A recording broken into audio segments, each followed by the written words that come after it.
The fall of Constantinople, the day that changed the world. The walls were singing. Not the beautiful hymns that had echoed through the Hagia Sophia for nearly 1,000 years, but something far more sinister. The metallic screech of stone surrendering to Ottoman cannons. For 53 days, the greatest fortifications ever built had withstood an apocalyptic bombardment. But on May 29, 1453, in the pre-dawn darkness, those walls finally whispered their last secret. They were broken. What happened next didn't just end an empire. It rewrote the rules of warfare, redirected the flow of global trade, sparked the Renaissance into overdrive, and set the stage for 5 centuries of geopolitical tension that still reverberates today. This is the story of the day the medieval world died, and took 13 centuries of Roman glory with it.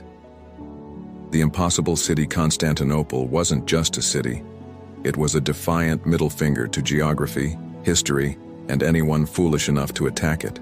Built by Constantine the Great in 330 CE on the site of ancient Byzantium, it straddled 2 continents, controlled the only passage between the Mediterranean and Black Seas, and boasted walls so legendary that for over 1,000 years, they had turned back everyone from Attila the Hun to the armies of Islam.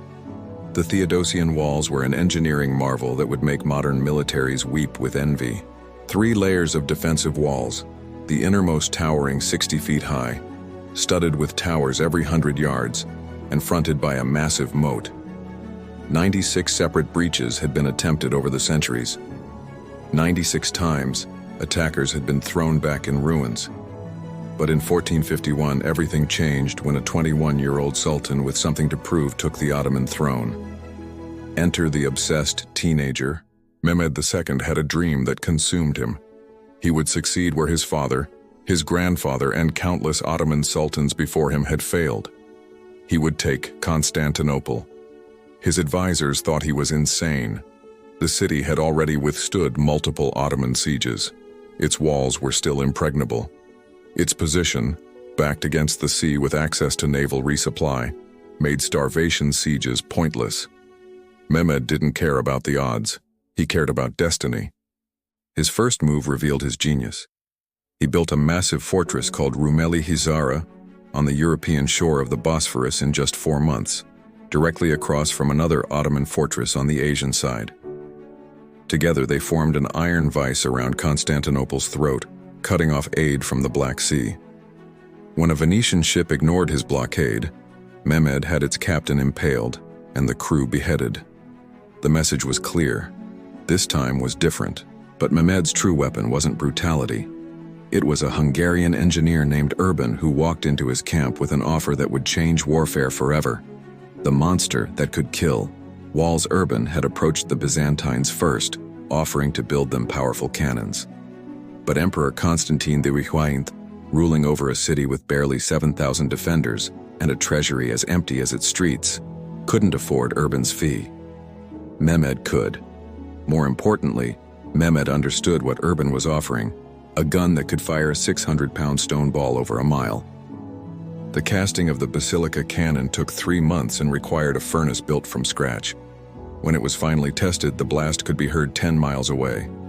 The 27-foot-long monster required 60 oxen and 200 men to move it into position. Its rate of fire was pathetically slow, about 7 shots per day, and it had a nasty habit of cracking under its own explosive force. None of that mattered. Because when that 600-pound projectile hit the Theodosian walls, those ancient stones that had laughed at battering rams and siege towers began to crumble. The 53 Days of Hell. On April 6, 1453, Mehmed's army of 80,000 men surrounded Constantinople. Inside, Constantine the had just 7,000 defenders, including 2,000 foreign volunteers who had come for faith, glory, or the promise of plunder. The math was brutal, and everyone knew it. But the Byzantines had something the Ottomans didn't: the most advanced naval defenses in the world. A massive chain stretched across the Golden Horn Harbor, preventing Ottoman ships from entering. As long as that chain held, the city's northern wall, its weakest point, was protected. Then Mehmed did something that seemed to violate the laws of physics itself. On April 22nd, residents of Constantinople woke to an impossible sight. Ottoman ships sailing through the hills behind the city. Mehmed had built a greased wooden roadway over the hills of Galata and literally dragged 70 ships overland, bypassing the chain entirely. It took one night. The next morning, those ships were launching attacks on the Sea of Walls, the northern fortifications that had never been designed to withstand a serious assault. The Byzantines realized their strategic advantage had evaporated overnight. The final night.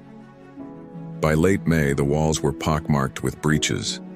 The defenders were exhausted, sleeping in their armor between waves of attacks. Food was running low. Hope was running lower. Constantine V knew what was coming. On May 28th, he gave a speech to his commanders that would become legendary. He spoke of duty, of faith, of the weight of history pressing down on their shoulders. He reminded them they were defending not just a city, but an idea, the last ember of Rome itself. Then he asked them to forgive him for any wrongs he had done. Everyone in that room knew they were hearing a eulogy for an empire. That night, the city filled with processions. Icons were carried through streets as citizens prayed for a miracle that wasn't coming. Constantine attended a final service at the Hagia Sophia, then disappeared into the darkness to inspect the walls one last time.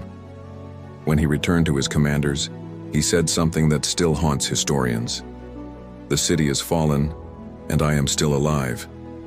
He would correct that situation within hours, the 3 hours that ended an era. At 1 a.m. on May 29th, Mehmed ordered the final assault. Wave after wave of Ottoman soldiers threw themselves at the breaches, climbing over the bodies of their fallen comrades. The Byzantines held barely, their arms aching from swinging swords for hours. Then disaster struck in the stupidest possible way. Someone forgot to lock a small postern gate called the Kirkaporta. Ottoman troops poured through, attacking the defenders from behind. Simultaneously, the Janissaries, the Sultan's elite troops, finally overwhelmed the exhausted defenders at the main breach. Constantine V, last emperor of Rome, tore off his imperial regalia so he wouldn't be recognized and threw himself into the melee. He was never seen alive again. His body was never definitively identified. The Roman Empire that had ruled for 2,006 years simply ended. The echo that never stopped by noon. It was over. Mehmed rode his horse into the Hagia Sophia, stopped the pillaging, and had a scholar recite Islamic prayers in the building that had been Christianity's greatest cathedral. He was 21 years old, and he had just conquered the unconquerable.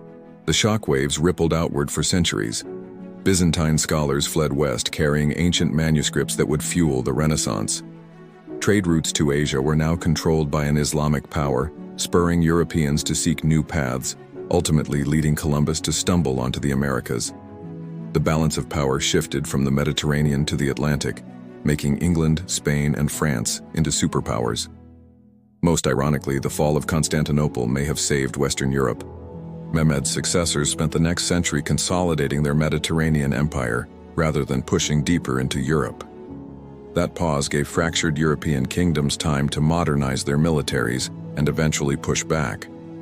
Those singing walls fell silent on May 29, 1453. But the echoes of their fall are still ringing today, in the borders of nations, the tensions between civilizations, and the eternal question of what happens when an unstoppable force finally meets a wall that can no longer hold. Sometimes the world changes in a single day. This was one of those days.